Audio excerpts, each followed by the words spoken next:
ভারতীয় জনতা পার্টি পরিষ্কার বলে দিয়েছে পশ্চিমবঙ্গের যে এসআইআর হচ্ছে সেই এসআইআরে একজনও বৈধ ভোটারের নাম বাদ দেওয়া যাবে না এবং একজনও অবৈধ ভোটারের নাম সেই এসআইআরের যে লিস্ট ঘোষণা হবে সেই লিস্টে রাখা যাবে না। এবার এবং আরেকটি কথা ভারতীয় জনতা পার্টি বলেছে, no SIR no vote. SIR সমাপ্ত না করে ভোট শুরু করা যাবে না।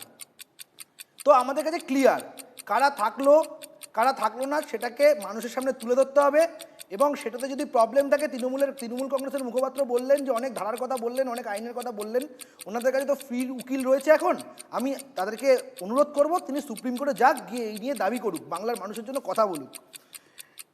এবং আরেকটা কথা বললেন যে অনেক জায়গা থেকে অনেক জেলা থেকে নাম বাদ গেছে। আমাদেরকে আগে দেখতে হবে সেই জেলাতে কত শতাংশ নাগরিক বেড়েছে, জনসংখ্যা বেড়েছে, সেই সব জেলাগুলোতে কিভাবে মানুষ জনঘনত্ব বেড়েছে এবং সেইভাবেই সেই অনুযায়ীতেই নামগুলো কাটা গেছে।